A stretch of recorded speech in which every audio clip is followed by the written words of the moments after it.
Ardastra Gardens originally started out as a botanical garden, and in the early 1980s it was purchased by Norman Solomon, a local Bahamian, who decided to turn this into the zoo, and it became the one and only zoo here in the Bahamas. So this is where local people as well as tourists get to come to learn about different animals from around the world, as well as our native Bahamian species as well. So we try to have a diverse collection of animals here. We have animals from Africa, from Asia, and then animals that you can find here in your own backyard. And then the fantastic thing that's so incredible about this zoo is because we've been able to maintain the integrity of the garden in so many ways. So many of our local species choose to live here on their own, so you're going to see a lot of native wildlife that lives here on its own.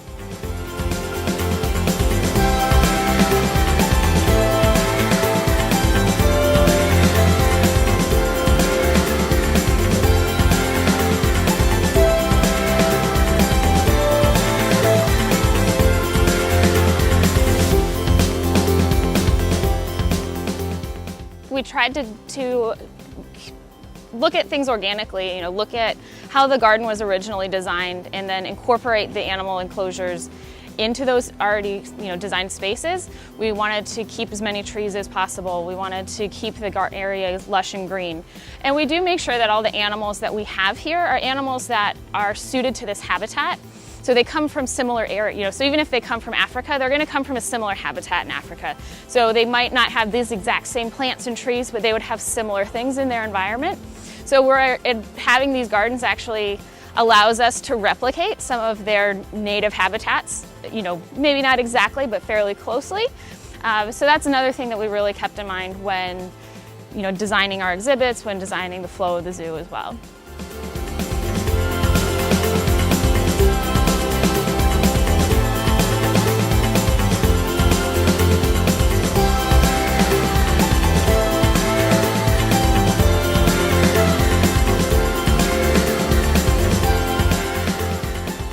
Having been to zoos all over the US and all over the world, knowing that I was coming to, a small island and the only zoo on an island, wasn't entirely sure what I was going to be walking into first time I came here, but really I was really blown away with the quality of the animal care and the care of the garden, how much the staff here really cares about this place, and the local people as well.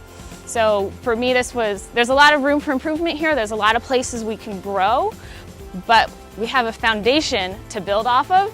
And I was just overall really impressed with what the zoo has done so far and the potential it has to what it can become in the future. So we really want the zoo to be a well-utilized outdoor education facility and outdoor education classroom, more so than just come look at these really cool animals.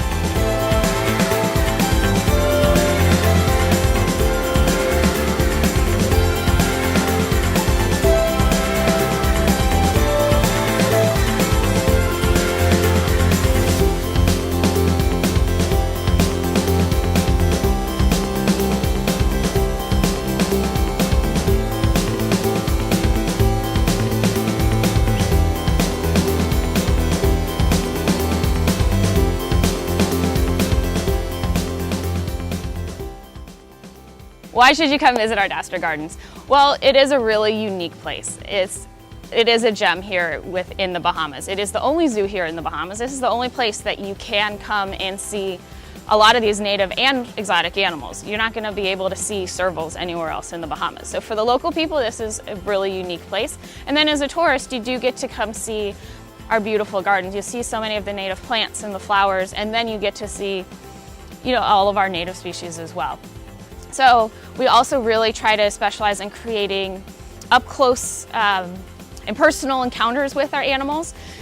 We have as far as we know, the only free roaming flamingo flock in the world where you can just walk amongst our flamingos.